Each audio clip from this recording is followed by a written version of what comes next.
I have to admit, little bit disappointed in episode 8 of The Executioner Way of Life.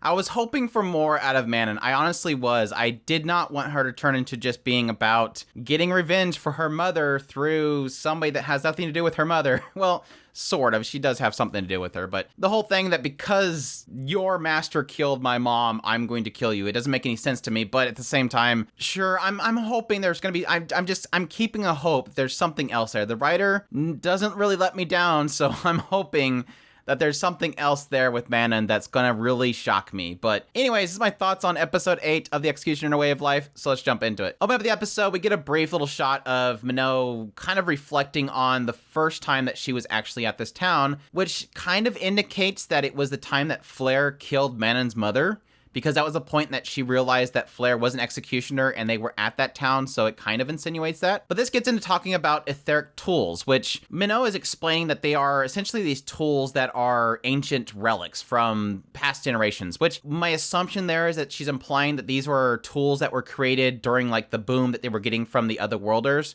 because they're saying that they have to kind of excavate them from these ruins. So my assumption is that they're going to these areas that were destroyed by the human errors, and they're getting these things that were essentially brought into this world from the Otherworlders. Which we find out later that the Iron Maiden that Manon's using apparently is one of those. But we'll get into that later. But while they're in this little shopping district, they obviously get attacked by one of the guys from Manon's council, which he wants to take the shot at. Like, we'll do it. Let's do it. I don't care what Manon says, which leads to us finding out that essentially Manon's been feeding all of them, or at least during that little dinner, she fed them all this stuff that's being created by these etheric tools, and it allows her to be able to turn them into monsters, which we find out from a conversation between Minot and Momo that is from Sin Magecraft, which is this magecraft that utilizes the human body, the soul, and the spirit. So interesting there. But this conversation is Minot trying to get Momo to investigate what essentially is being placed upon her by Cecilia, which is the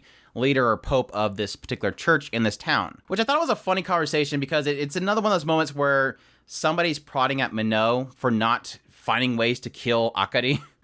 But Cecilia's like, yeah, I got your little request here for money, and nothing in here says that you need something to take out Akari. Don't you know your mission? And I'm like, my immediate thought went to, Minot should respond saying, well, what do you expect to be on the sheet? A rope or a catapult or something to try to take out Akari? Like, nothing's going to be on that list that specifically says, I need a knife so I can stab her.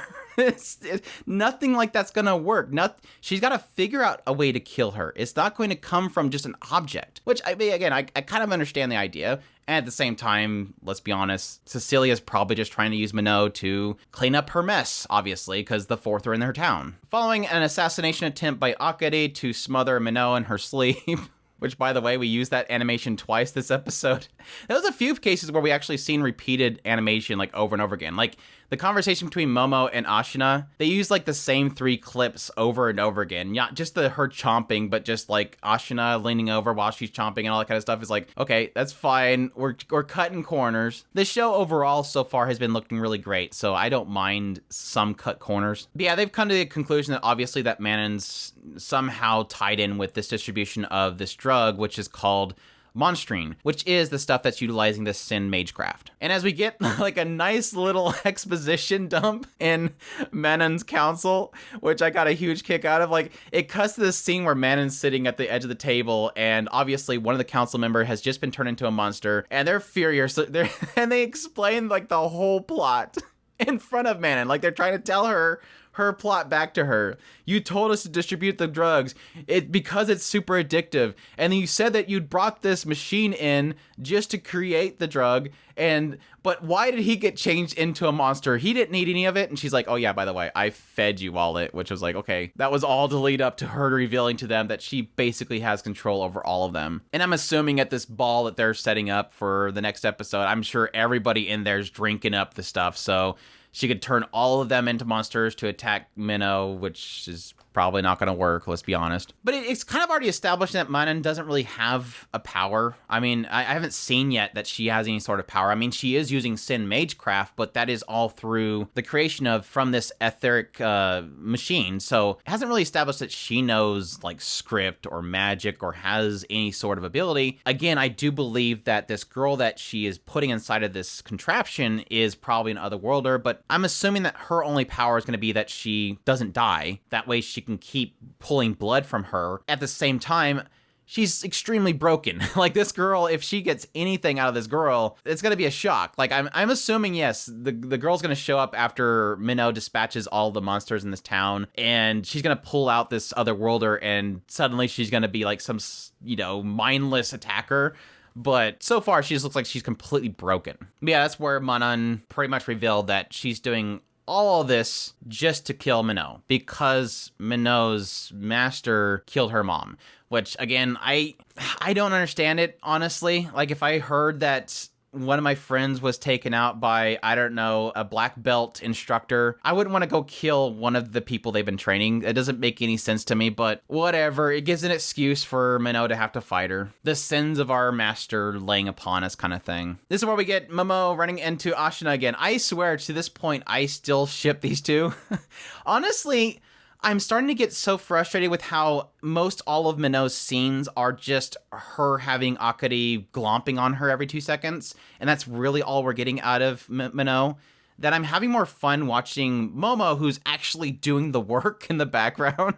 Like, Momo's doing all the work. She's doing all the investigation, everything. Minnow's just having tea time with Akari all the time.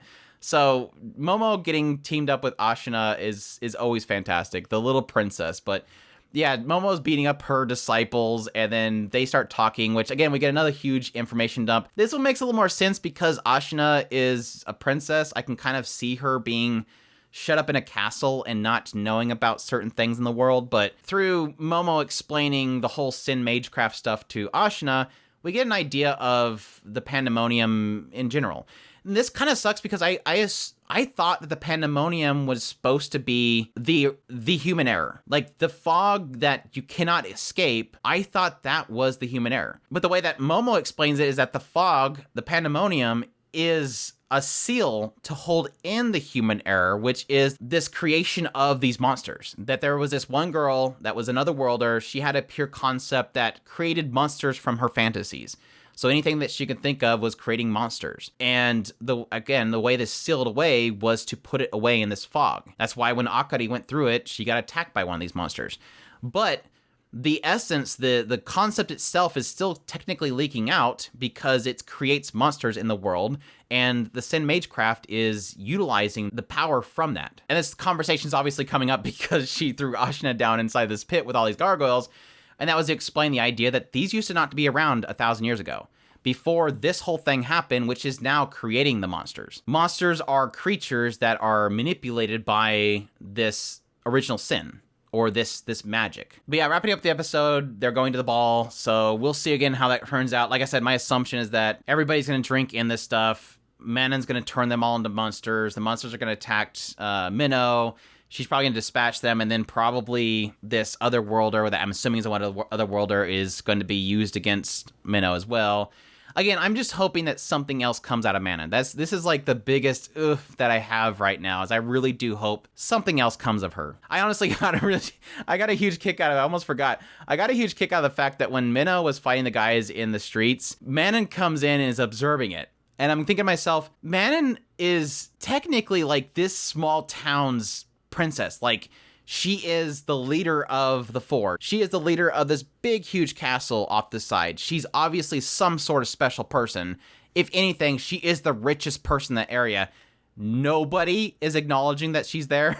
Like, it was obviously, like, nobody's gonna call her princess or anything, but she's sort of important. Like, nobody's acknowledging her. Like, I expected the moment she said, "Can I have one of these apples?" Somebody was gonna be like, "Oh, please just take it," or something like that. But no, nobody cares that she's there. Nobody cares about you, Minon. Anyway, that's my thoughts on episode 8 of The Executioner in a Way of Life. I hope you guys enjoyed this video, despite me poking at it here and there. It was a fun episode overall.